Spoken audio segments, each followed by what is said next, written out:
Glória a Deus nas alturas, paz aos homens de boa vontade. Joana de Ângeles. E eu gostaria muito de pedir ao Divaldo que ele nos contasse alguma história em relação a este tema que possa ter marcado a sua trajetória, a sua vida, a sua lembrança.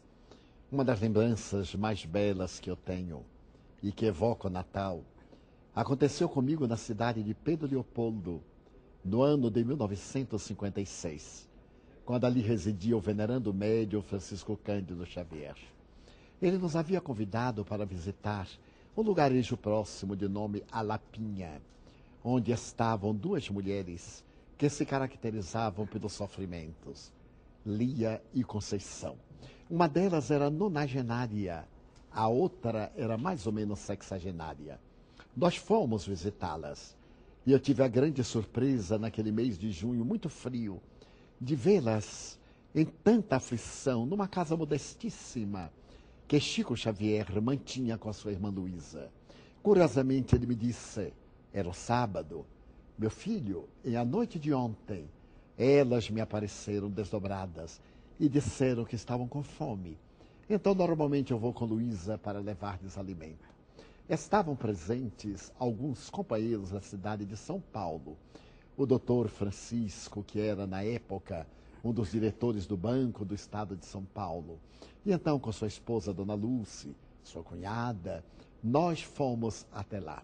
E quando nós chegamos, que a porta foi aberta, essa senhora nonagenária disse, seu Chico, que felicidade! Esta noite eu sonhei visitando o senhor e pedindo-lhe comida, porque estamos com muita fome. Então, nós entramos no quarto e vimos um corpo deformado em uma cama de varas, miserável, transandando odores pútridos, uma cabeça normal, mas o corpo era entanguido e deformado. E então Chico Xavier nos contou a história de ambas. Mas o que muito me sensibilizou foi o gesto de Dona Lucy, que estava com um casaco de peles. E ao ver aquela senhora de idade avançada, trêmula, sem nenhuma roupa íntima, tirou o casaco e deu-lhe. Ela então foi à cozinha sem saber do preço daquele casaco de peles. E quando voltou já com o borralho sobre a pele cara, Chico disse, então, já tirou o selo. E conversamos muito. Ele, depois de narrar a história daqueles sofrimentos, ele me contou, como também ao doutor Francisco Pereira de Andrade. Aqui é que eu passo os meus natais solitários. Porque o Natal é uma noite de grandes alegrias, mas na minha condição de solteiro, os meus familiares, cada um deles tem as suas preocupações, e eu não desejo perturbá-los. Numa noite de Natal, há poucos anos, eu estava triste. Recordava a figura de Jesus e comovia-me até as lágrimas. Quando então apareceu-me o doutor Bezerra de Menezes e disse-me, Chico, não seria bom celebrar o Natal na casa de Lia e Conceição? Então, sendo também eu tão pobre quase quanto elas, reuni poucos haveres, alguns alimentos e parti na direção da Lapinha. Quando aqui cheguei, a casa ficava no outeiro, era uma casa de taipa, varas com barro, o piso era modestíssimo. Então, quando eu cheguei e olhei o morro, ele estava iluminado, como se o zimbório celeste, salpicado de astros estelares, descesse à terra. E então eu ouvia música nas vozes angélicas. E à medida que eu fui subindo aqui o outeiro, eu vi à porta um espírito luminoso. Era uma personagem central do livro que eu havia psicografado, Ave Cristo. Era um escravo que havia dado a vida por Jesus e em cuja última reencarnação foi Eurípides Barçanufo. Então Eurípides recebeu-me à porta e disse-me, celebremos o Natal com aqueles que são os filhos do Calvário.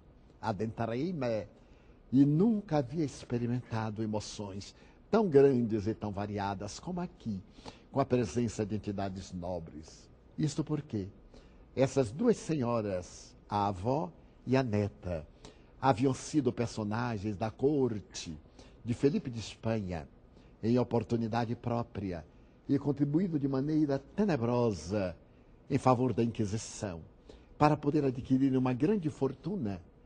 O que lograram, mas deixaram quando o corpo se decompôs. Tiveram várias reencarnações e agora sublimam-se. Uma delas na expiação dolorosa, cega, surda, muda e de corpo deformado, e a outra nesse sofrimento ulterior. Então aqui, nos últimos anos, eu tenho passado o Natal. Graças a isto, depois dessa noite que ele me narrava, porque o sábado avançava já pelas horas noturnas, todos os natais, a partir de então, eu procurei um lar onde o sofrimento se aloja, para poder, ao lado daqueles que não sabem celebrar a data de Jesus, possa com eles orar, cantar o glória a Deus nas alturas, celebrar a paz na terra aos homens de boa vontade.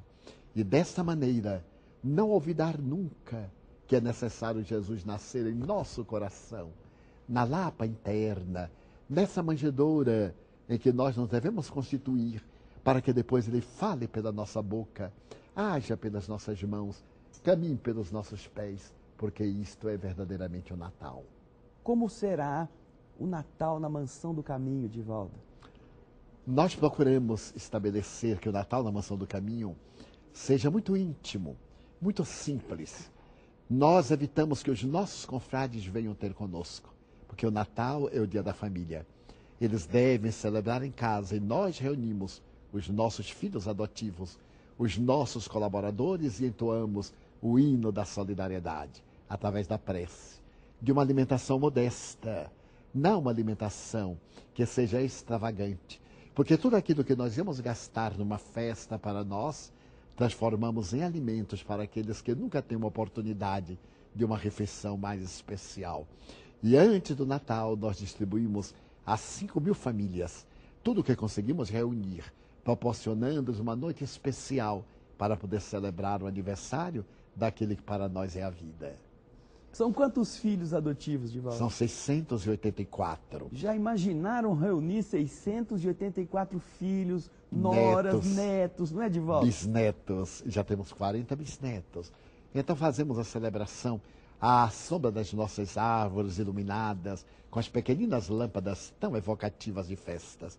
E convidamos os confrades para que fiquem no lar nessa noite. E celebramos então, no dia 31 de dezembro, a passagem de um para o outro ano, com uma atividade doutrinária em nosso salão de estudos espíritas. E aí, aberto para todos? Para o grande público, vão 2.000, 3.000 pessoas. E então cantamos, sim, comemoramos o ano que finda e o ano que começa, como a gratidão pelo Natal de Jesus. Bom, nós gostaríamos muito que agora, Divaldo, como estamos nos aproximando do final do nosso programa, que você pudesse, depois de já nos ter inspirado com essas histórias tão belas, dirigir-se aos telespectadores com essa manjedoura no coração que você possui e pudesse fazê-los também sentir isto para que o Natal fosse especial, como deve ser. Pelo menos nesta noite, querida amiga, querido amigo, pare um pouco as aflições. Coloque sobre a mesa um vaso com água pura. Reúna os filhos. Ore a Jesus. Realize o Evangelho. Traga-o para o seu lar. Depois distribua os presentes. Faça então a sua festa doméstica. Não saia nesta noite. O aniversariante vem visitar a sua família. Celebre com ele a evocação do dia mais glorioso da humanidade, quando a grande aliança prometida nas tradições bíblicas confirmou-se pela presença daquele que para nós é o caminho para a verdade e para a vida. Feliz Natal, próspero Ano Novo.